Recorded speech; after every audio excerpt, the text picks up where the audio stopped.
Colonel Douglas Macgregor seemed like a man to ask about this. He's a former senior advisor to the Secretary of Defense, the commander of the last tank battle in American history, and the CEO of Our Country, Our Choice. He joins us now. Doug, thanks so much for coming on.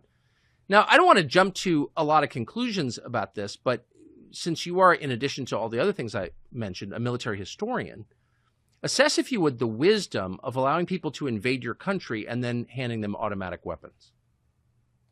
You know, when I listen to the comments coming out of the Senate or the House, let alone the White House, I'm sometimes reminded of that famous statement in Vietnam: in order to save the village, we had to destroy it.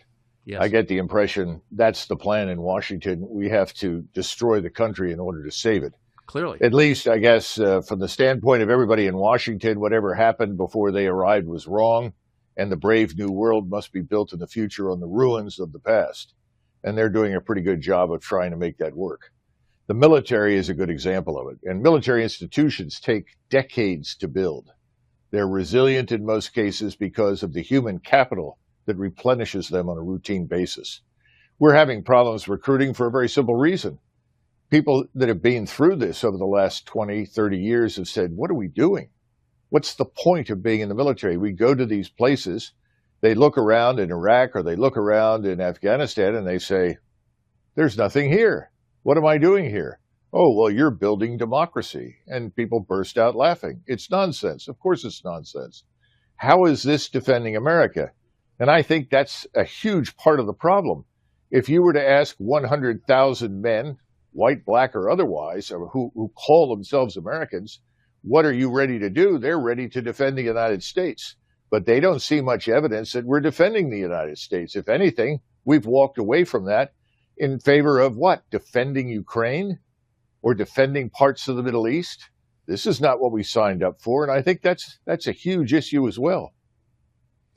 I wonder, though, what the effect on our domestic politics, our domestic life will be. I mean, when you're at West Point, I imagine you saw your job as a newly minted Army officer defending the United States from its enemies abroad. But the DOD is playing, I think, an unprecedented role in the domestic life of our country. You saw it on January 6th. You see it in the censorship efforts being led by DOD.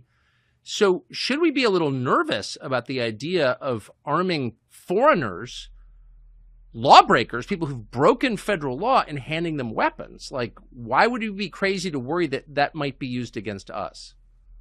Well, if you were playing for the Eagles and suddenly you were fired and the manager of the Eagles decided to hire the third string team that works in Dallas, Texas for the Dallas Cowboys, then you went into the game and discovered that the third stringers from the Dallas Cowboys are helping the Dallas Cowboys win, you'd be pretty upset. Well, that's effectively what these people are deciding to do. None of these people are Americans. We know from having interviewed them, they have no aspiration to be Americans. What they aspire to is to get into the consumption machine, get the ticket of entry, the free check, the free phone, the free transportation tickets, the free food, the free medical care, and the free this, the free that. That's why they're coming. And people say, well, they deserve this. No, they don't. They haven't worked for any of it. In the meantime, what do Americans get? You know, we have a force right now that can't defend anything anywhere overseas very successfully. Look at the failed military operations we've had for over 20 years and look at the border. No one brings it up. No one's even trying. No one seems to care. You know, I think the largest problem is that Washington is this ideological bubble, and everyone decides that anyone who doesn't agree with them, that the world has to be refashioned in some new image that exists only in their minds, and that anybody who disagrees with them is by definition a criminal and has to be treated as such. What better solution than finding people who have no connection to the American people, arming them, and then sending them out to oppress us? Sounds like a great solution. I mean, that's a mercenary army by definition. Of course, and mercenaries fight for money. They fight for the people that pay them. But there's always a problem with this. And you mentioned that at the outset. You talked about the Roman Empire in the 4th century. The Goths were admitted to the Roman Empire, in part because the Romans were no longer capable of keeping them out. And then they decided, well, we'll use the Goths as soldiers. And essentially, they took Gothic armies and put them under Roman command. Eventually, the Goths decided, we really ought to be in charge after all. They marched on Rome, defeated the Roman legions, and conquered Rome. And that was the end of the Roman Empire. That's effectively what you're talking about doing, because these people aren't going to answer to an American officer who speaks English, who talks about the country and defending it, defending the Constitution, the Bill of Rights. They don't know anything about that. They could care less. So you're talking about the ruination of the entire military establishment, but you're starting with the most important institution. And I say this not because of parochial reasons, but because the regular army is the final line of defense inside the United States for the American people and the state. So you're setting the conditions for its total destruction. Thank you for bringing us back to the obvious, and that's exactly right. It's the essential institution in any country, of course, and people who seek political power understand that much better than the rest of us do, I think. But why would someone like Pat Ryan, who I think is a man of low character and low ability, but did serve in the U.S. military, why would he be so in favor of this? He seems to be part of this group in Washington that is intent on denationalizing us. It goes back to the statement at the beginning. The communists used to joke. They talked about a man who'd been in the gulag. And this man was asked, well, what did you do wrong? Was your crime a political crime? And he said, yes. They said, well, what was it? He said, well, I'm a plumber. I was sent to party headquarters to look at the plumbing system. I came back and reported the whole system was decayed and corrupted and had to be replaced. I was instantly charged with a political crime and sent to the gulag. Well, that's what we face right now. The entire system is decayed. But from the standpoint of someone like Ryan, denationalize the place, and somehow or another he thinks he's going to rule in perpetuity.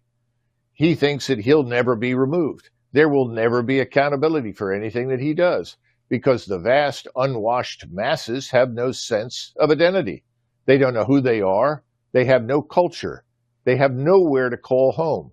They are people without roots that can be herded in whatever direction Ryan and his friends want to move them.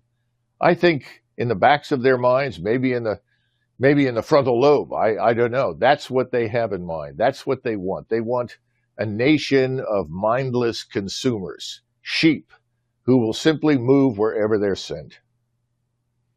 I wish I could disagree with that assessment. It seems absolutely right.